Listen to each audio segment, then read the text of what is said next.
Welcome to the Making of a Nation, American History in VOA Special English.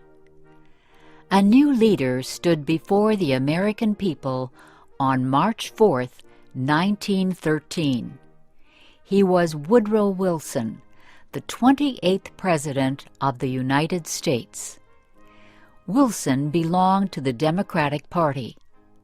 He was progressive in his belief that government should take an active part in efforts for social reforms.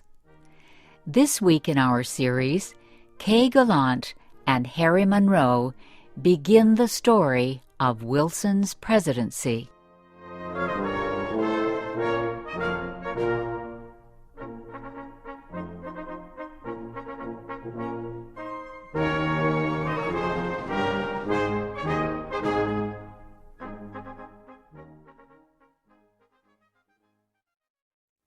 Woodrow Wilson had spent most of his life at Princeton University. First, he was a professor. Then he was university president. Next, Wilson was elected governor of the state of New Jersey. His early success as governor made him a leading candidate for the Democratic presidential nomination in 1912. Wilson traveled widely around the country during the campaign. He made speeches to many groups. He tried to make himself and his ideas known to as many Americans as possible. Wilson called his program the New Freedom. One of his campaign promises was to fight for better conditions for America's small business owners. Such proposals helped him win the Democratic nomination for president. Then he defeated President William Howard Taft and former President Theodore Roosevelt in the election. Woodrow Wilson, the former president of a university, had become the president of a nation.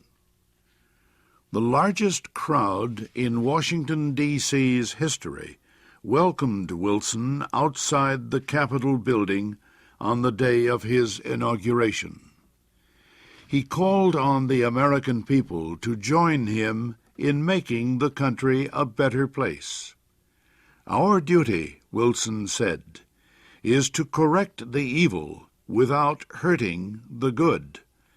I call all honest men, all patriotic, all forward-looking men to my side."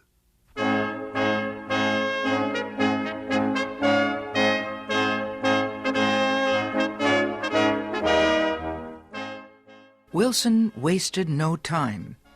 He immediately called a special session of Congress to act on Democratic campaign promises to reduce import taxes or tariffs. Wilson felt strongly about the need to reform these taxes. He broke tradition by leaving the White House to appear before Congress in person to appeal for his tariff proposals. Many members of Congress opposed Wilson's plans, but the new president used the results of a Senate investigation to win the fight. The investigation showed that a number of senators owned companies that depended on high tariffs for their profits. The votes of these senators were influenced by their property holdings. Public knowledge of the situation forced many of them to give up their holdings and stop resisting tariff reform.